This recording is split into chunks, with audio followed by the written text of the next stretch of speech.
अस्सलामुअलैकुम स्टूडेंट्स। हमने कल चैप्टर 1 शुरू किया था, लेकिन कुछ बच्चों की रिक्वेस्ट आई है कि चैप्टर 8 वो समझना चाहते हैं।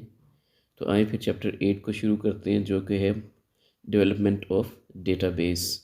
तो इस पे स्टडी करते हैं। डेटाबेस डेवलपमेंट इस चैप्टर में बेसिकली फोकस किया गया है रिलेशनल डेटाबेस मैनेजमेंट सिस्टम पे, यानी कि उस सॉफ्टवेयर पे जिससे डेटाबेस बन सकती है।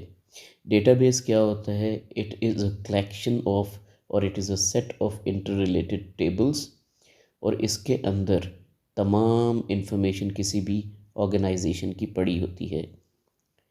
तो अब ये इसको हम थोड़ा सा समझ लें कि टेबल्स क्या होते हैं। फॉर एग्ज़ाम्पल, आप अगर किसी कॉलेज की बात करें तो उधर टीचर्स होते हैं, स्टूडेंट्स होते हैं, कोर्सेज होते हैं। तो टीचर्स को अगर हम एक टेबल में लिखें तो हम क्या लिखेंगे? टीचर आईडी, उनका नेम, उनका फादर नेम, और वो कौन सा कोर्स पढ़ा रहे हैं। इसी तरह स्टूडेंट का होगा तो स्टूडेंट आईडी होगी, उनका नेम, उनका फादर नेम, और वो कौन सा कोर्स पढ़ रहे हैं। इसी तरह कोर्स जो है, एक टेबल हम उसका भी बना लेंगे, जिसमें कोर्स आईडी होगा, कोर्स नेम होगा, और वो कोर्स कौन से लेवल्स का है। तो मैं बहुत छोटे लेवल के आपको टेबल समझा रहा हूँ ताकि आप बात समझें। तो अब क्या होता है, ये जो हमने आईडी आईडी आईडी तीनों के साथ कहा, this was basically the unique की। इसको हम प्राइमरी की कहते हैं। मतलब कि अगर किसी स्टूडेंट को एक नंबर अलॉट हो गया है तो वो किसी और को अलॉट नहीं होगा। तो स्टूडेंट टेबल में स्टूडेंट आईडी हमारी प्राइमरी की है, विच टेल्स अस कि यहाँ पे कोई रेपिटेशन मुमकिन नहीं। अब इसी तरह कोर्स आईडी है, तो कोर्स आईडी भी तमाम कोर्सेज़ को सेपरेट करता है। मिसाल तौर पे कंप्यूटर का कोर्स, मैथ का कोर्स, फिज़िक्स का कोर्स, तो ये अलग अलग कोर्सेज़ हैं, इनको आईडी के साथ रेफ़र किया जाएगा। अगर इस कोर्स आईडी को हम स्टूडेंट के आगे लिख दें कि स्टूडेंट कौन सा कोर्स पढ़ रहा है, तो यहाँ से जो इसका प्राइमरी की स्टूडेंट के टेबल में जाएगा, चूँकि वो कहीं और से आया है तो वो फ़ॉरेन की कहलाएगा। इसी तरह कोर्स आईडी जब टीचर टेबल में जाएगा तो चूँकि ये किसी और टेबल से आया है तो ये फ़ॉरेन की कहलाएगा। तो कोर्स का आईडी विच इज़ प्राइमरी की दो जगहों पे फ़ॉरेन की के तौर पे गया। ये फ़ॉरेन की के तौर पे गया तो इसकी रिलेशनशिप बन गई स्टूडेंट से भी, इसकी रिलेशनशिप बन गई टीचर से भी। तो teacher and student are indirectly connected to each other through a subject या थ्रू अ कोर्स। तो ये तीन जो एंटिटीज़ हैं हमारी, स्टूडेंट, टीचर एंड कोर्स, ये आपस में रिलेटेड हैं। ये चाहे डायरेक्टली कनेक्टेड हों या इनडायरेक्टली कनेक्टेड हों, दे हैव द रिलेशनशिप। तो ऐसी चीज़ को हम डेटाबेस कहते हैं। अब डेटाबेस को समझने के लिए हमें एक चीज़ और भी पता होनी चाहिए, वो है ऑब्जेक्ट्स। ऑब्जेक्ट्स क्या होते हैं? वो होते हैं tables, queries, forms and reports. जब हम इन चीज़ों को आगे बनाना सीखेंगे तो उधर आपको ये डिटेल्स इनकी समझ आ जाएंगी। अब आगे चलते हैं कि हमारे पास जो RDBMS है, यानी वो कौन से सॉफ्टवेयर हैं जो हम यूज़ करना चाहेंगे। उनमें एग्ज़ाम्पल है माइक्रोसॉफ्ट एक्सेस की, ओपन ऑफिस बेस की, एसक्यूएल सर्वर की, ओरेकल या इन्फॉर्मेक्स एट्सेट्रा।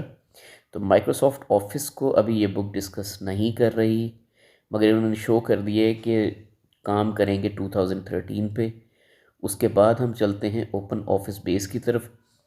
तो ये उसी तरह ऑफिस की तरह एक सॉफ्टवेयर सूट है।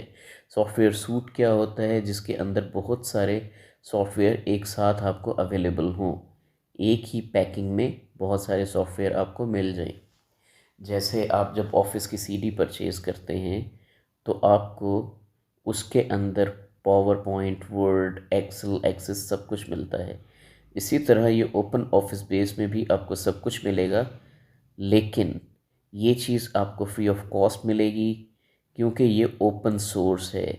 जो चीज़ ओपन सोर्स होती है वो चीज़ आपको परचेज़ नहीं करनी पड़ती, उसका कोई लाइसेंस नहीं लेना पड़ता, आप उसको अपने बिज़नेस के लिए भी यूज़ कर सकते हैं, आपको कोई लॉ नहीं रोक सकता। अब आगे चलते हैं। ये ओपन ऑफिस बेस का फ़ायदा ये है कि it is compatible with open office base और इसमें अगर कोई डेटाबेस बनाई तो वो डेटाबेस और जगह पे भी खुल जाएगी और उस पर काम हो सकेगा। ओपन ऑफिस सूट में एक अच्छी बात यह है कि ये बहुत यूज़र फ्रेंडली है। मींस जिन लोगों को डेटाबेस नहीं बनानी आती वो भी इसमें डेटाबेस बना सकते हैं।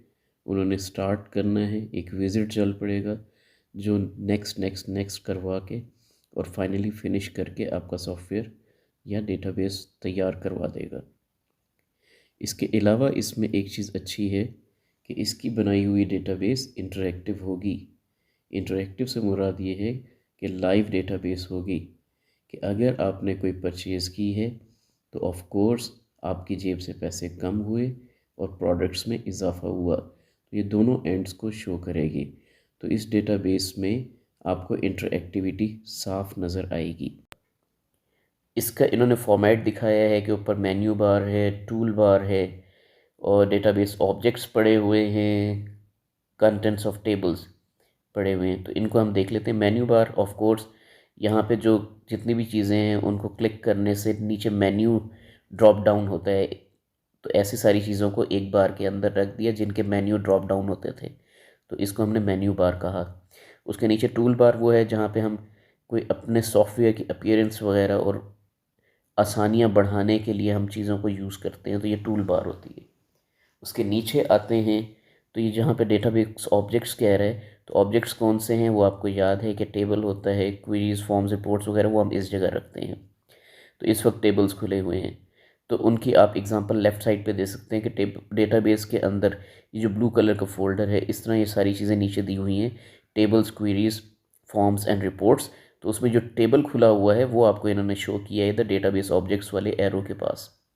और कंटेंट्स ऑफ टेबल्स क्या हैं? अगर टेबल में हमने कोई चीज़ को ओपन किया तो उसकी डिटेल्स इधर आएंगी। That is the area called contents of tables.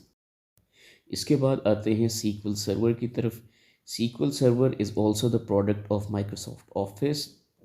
ये एक बहुत अच्छा डेटाबेस मैनेजमेंट सिस्टम है। इसमें बहुत ज़्यादा वर्सटैलिटी है। वर्सटैलिटी ये कि इसमें जो डेटाबेसेस बनती हैं वो बहुत छोटे ग्रुप्स के लिए भी बन सकती हैं और बहुत बड़े ग्रुप्स के लिए भी। मिसाल के तौर पे किसी ऑर्गेनाइजेशन में अगर 2-3 लोग हैं तो उस ऑर्गेनाइजेशन की डेटाबेस भी बना सकते हैं इसके थ्रू, और जहाँ पे हज़ारों लोग हों उनकी डेटाबेस भी बनाई जा सकती है इसमें।